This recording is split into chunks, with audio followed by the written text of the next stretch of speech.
जय हिंद साथियों, स्वागत है आपका सेल्फ स्टडी क्लासेस में सुमित जैन यूट्यूब चैनल में। साथियों, आज का वीडियो स्टार्ट हो चुका है। सभी लोग एक बार वीडियो को लाइक कर देंगे और हमारे डाउट्स वाले दोस्तों वीडियो यहां पर चल रहे हैं, ठीक है।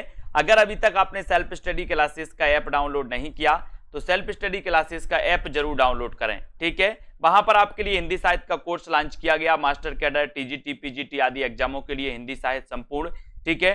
टिड़की कोर्स, विस्तृत अध्ययन, टॉपिक वाइज टेस्ट, सारी चीजें डाउट सॉल्यूशन वाले वीडियो भी आपको मिलेंगे। तो दोस्तों जरूर आप कोर्स में एडमिशन जरूर लें, है ना। आज का अपना डाउट्स, पहला डाउट्स है, जाति पाति पूछे नहीं कोई, हरि को भजे सो हरि को होई। ये पंक्ति दोस्तों कई बार पूछी जाती है ना। एक पंक्ति होती कि जाति ना पूछो साधु की, जाति ना पूछो साधु की, चाहे पूछ लीजिए ज्ञान, है ना। तो ये जाति ना पूछो साधु की और जाति पाति पूछे नहीं कोई, इसमें बहुत डाउट्स आता है आप लोगों को, है ना।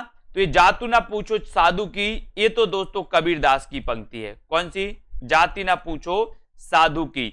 और एक जाति पाति पूछे नहीं कोई, हरि को भजे सो हरि को होई, ये पंक्ति किसकी है? ये पंक्ति है दोस्तों रामानंद की। अब यहां हरि आए, हरि, तो हरि कौन थे? बोले सर हरि को भजे सो हरि को होई, है ना। ये हरि तो कौन थे? बोले सर राम थे, राम, हरि भगवान थे, है ना। तो राम से क्या बनेगा? रामानंद। तो जाति पाति पूछे नहीं कोई, हरि को भजे सो हरि को होई, ये जो पंक्ति है ये पंक्ति है रामानंद की। और जाति पाति पूछो नहीं कोई, है ना, ये जाति ना पूछो साधु की, चाहे पूछ लीजिए ज्ञान, ये पंक्ति कबीरदास की है, ठीक है। तो इन पंक्तियों में अपन को कंफ्यूज नहीं होना है, ठीक है। अगला डाउट्स अपन देखते हैं दोस्तों, यहां पर भक्ति द्रविण उपजी लाई रामानंद। अब यहां क्या कंफ्यूज होता है, कंफ्यूजन आपके अंदर आता है। यहां रामानंद लिखा है तो आप रामानंद लगा देते हो कि ये पंक्ति रामानंद की है, जबकि आपको पता है कि भक्ति दक्षिण में उपजी थी। रामानंद उत्तर भारत में इन्होंने इसका प्रचार प्रसार किया था। लेकिन दोस्तों ये पंक्ति जो है भक्ति द्रविण उपजी लाए रामानंदे, ये कबीरदास की पंक्ति है। ये रामानंद के बारे में कही गई, भक्ति द्रविण उपजी लाए रामानंद। तो रामानंद के बारे में कही गई तो ये रामानंद तो नहीं कहेंगे, कौन कहेंगे? कोई और कहेगा। कोई और में कौन आता है? वो आते हैं कबीर, है ना। तो भक्ति द्रविण उपजी लाए रामानंद, ये पंक्ति दोस्तों कबीरदास द्वारा कही गई है। ये पंक्ति रामानंद के लिए कही गई है ना। याद रखते ना, कबीर के गुरु का नाम क्या था? रामानंद, है ना। मुस्लिम संप्रदाय के अनुसार शेख तकी इनके गुरु का नाम था, ठीक है। तो एक भी आपको याद रख लेना, है ना। तो ये भी आपका डाउट्स क्लियर होता है। नेक्स्ट है दोस्तों, नई कविता के प्रतिमान के लेखक कौन है? दोस्तों यहां एक डाउट्स है, एक तो पूछा जाता है आप तो कविता के नए प्रतिमान, है ना, कविता के नए प्रतिमान। और दूसरा पूछा जाता है नई कविता के प्रतिमान, नई कविता के प्रतिमान और कविता के नए प्रतिमान, ए कविता के नए प्रतिमान। तो इसको याद रख लेना है, नई कविता के प्रतिमान यानी कि लक्ष्मीकांत वर्मा और कविता के नए प्रतिमान यानी कि नामवार से हैं। अब कैसे याद रखोगे इसको?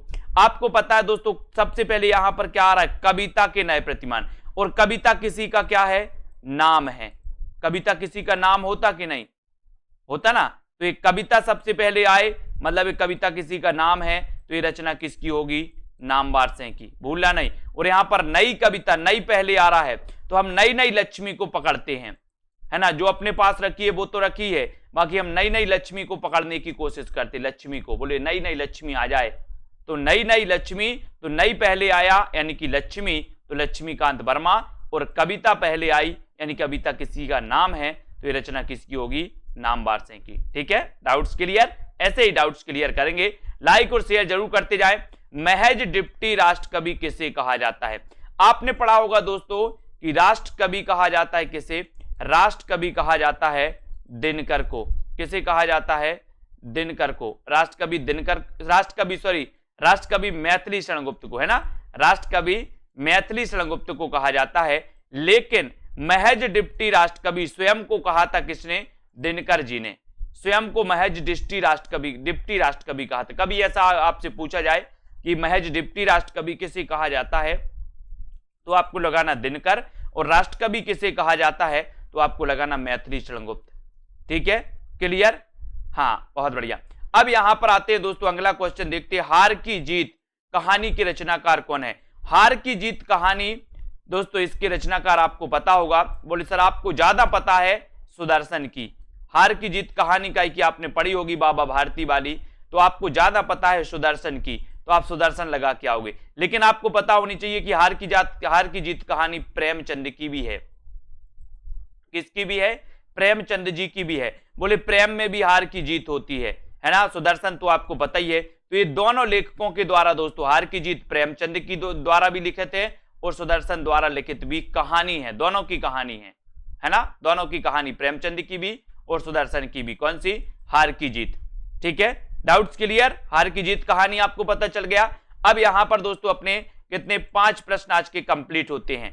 ऐसे ही दोस्तों डाउट्स वाले प्रश्न आपके पास अगर हैं तो आप कमेंट में लिखें, उनके उत्तर आप जरूर लिखें कि इसमें कहां आपको कंफ्यूजन होता है ना। कौन कौन से 2 प्रश्नों में आप कंफ्यूज होते हो, किन किन से 2 कवियों में कंफ्यूज होते, वो चीज आपको कमेंट में जरूर लिखनी है। ठीक है, तो चलिए दोस्तों आज की इस वीडियो के लिए बस इतना ही। आपको इसी प्रकार से बने रहना है, पढ़ते रहना है और लाइक और शेयर जरूर करें। इसके पहले बहुत सारे वीडियो डाउट्स वाले दोस्तों पहुंच चुके हैं। जिनको भी डाउट्स रहते वो अपने डाउट्स बताते हैं और यहां क्लियर किया जाता है आपके लिए वीडियो के माध्यम से। ठीक है, तो जुड़े रहें, लाइक करें। सेल्फ स्टडी क्लासेस ऐप जरूर डाउनलोड कर लें, जहां पर आपके लिए हिंदी साहित्य का संपूर्ण कोर्स, ट्रिकी कोर्स, विस्तृत कोर्स दोस्तों आपके लिए लॉन्च किया गया, आपके लिए उपलब्ध है। आप उसको दोस्तों एडमिशन ले सकते, परचेस कर सकते। ठीक है, ऐसे ही बहुत सारी चीजें आपको पढ़ाई जाती हैं। तो जय हिंद।